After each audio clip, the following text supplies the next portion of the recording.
me avisa o computador. Estamos ao vivo. Deixa eu ver o som, como é que está aqui. Está no máximo. Eu assistia, há um dia ou dois atrás, uma palestra do Manuel Castells, uma promoção do Senado da República. O cara é bacana. Manuel Castells foi que me levou, com as suas teorias e a sua prática na Espanha, a me iniciar no movimento de organização das associações de bairro de Curitiba e do Paraná, o começo da minha atividade política concreta. O povo precisava se organizar para ter os mesmos meios urbanos com a qualidade que os bairros vinculados à produção, à indústria, ao comércio tinham. Foi uma coisa sensacional. Nós organizamos mais de 130 associações de bairro em Curitiba e na região metropolitana. Mas o que me chamou a atenção no Castells agora foi que ele examina com clareza o comportamento do público em relação aos políticos. O que os políticos dizem durante o período eleitoral e o comportamento dos políticos depois de eleitos. Se não me falha a memória, ele nos revela que 76% da população brasileira considera que os políticos não têm nada a ver com o que dizem nas campanhas. E nos Estados Unidos, 82%. É a falência da representatividade. E você veja, ele faz um exame sobre o que dizem as pessoas, ele nem examina os compromissos partidários. É terrível isso. Na Itália, lá atrás, os sindicatos, o movimento sindical, tinha essa preocupação e encontrou uma solução. Eles elegiam um representante sindical, era eleito por um determinado período,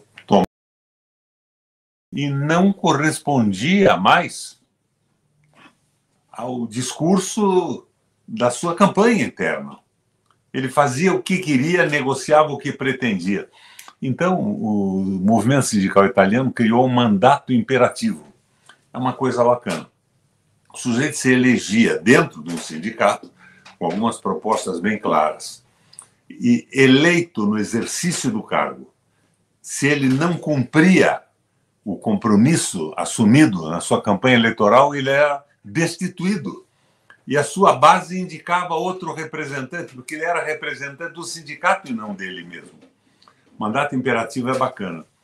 É claro que no Brasil nós podíamos fazer isso através de partidos políticos.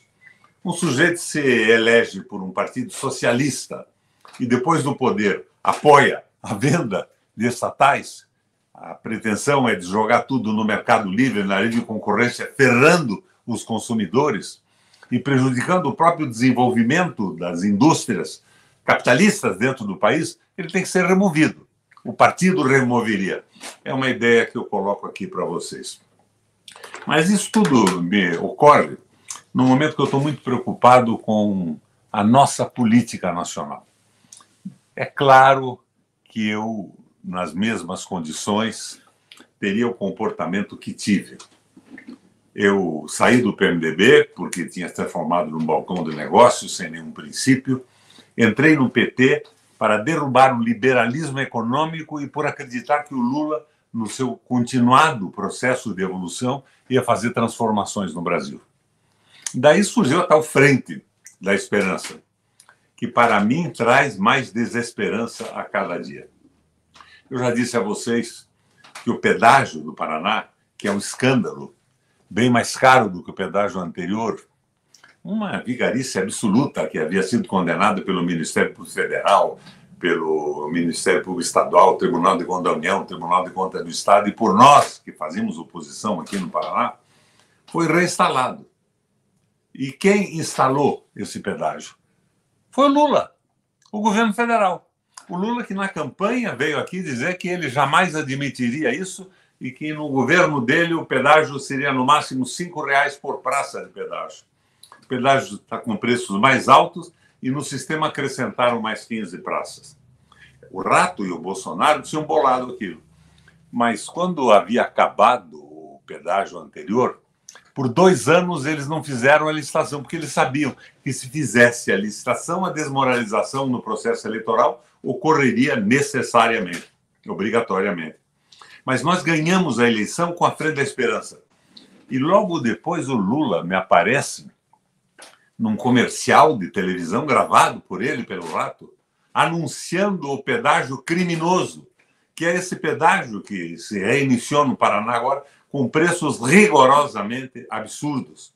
O mesmo sistema.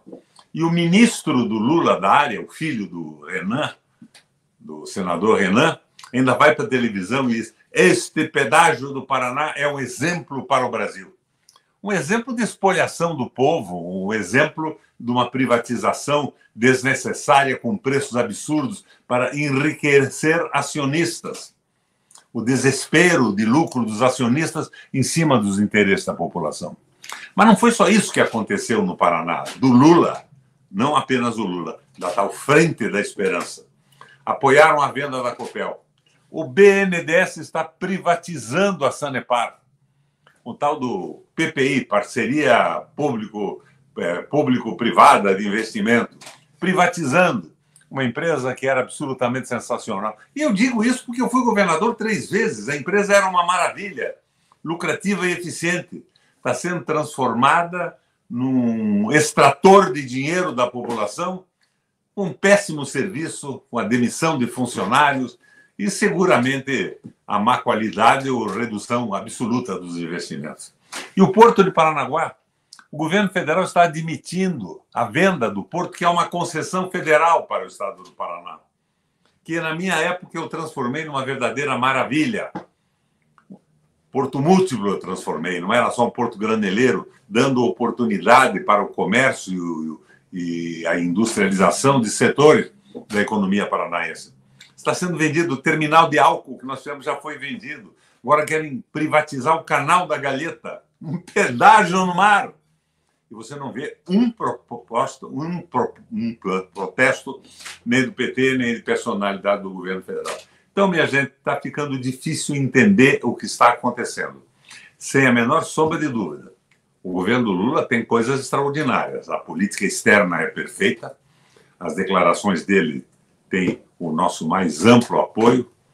A questão da Marielle só foi revelada porque o Lula ganhou a eleição, senão aqueles direitistas estariam acobertando isso até hoje, e eu acho que ainda se aprofunda um pouco mais a descoberta dos mandantes e dos mandantes dos mandantes nesse processo.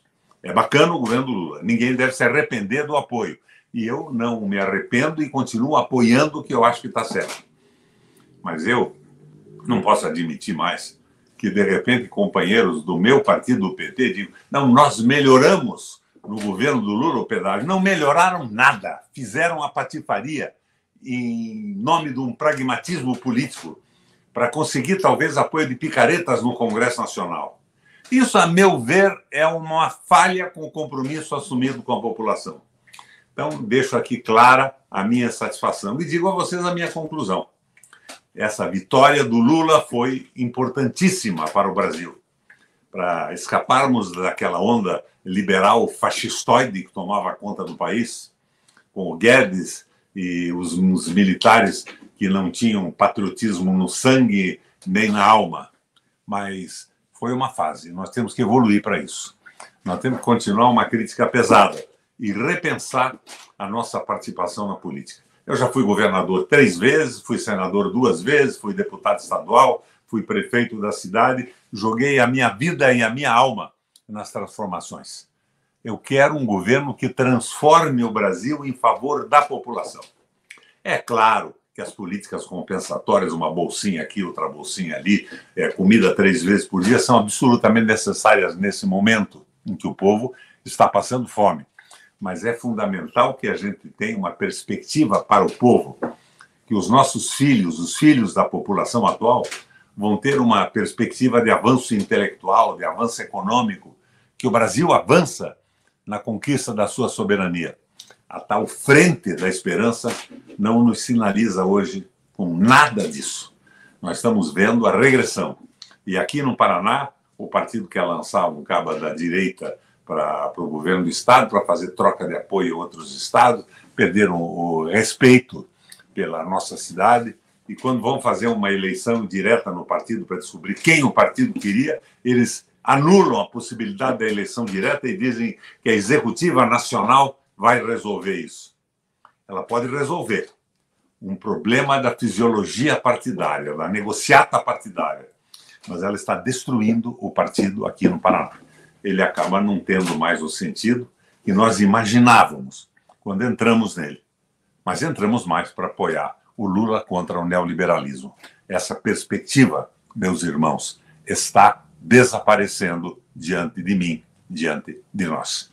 Um abração para vocês, do Requião.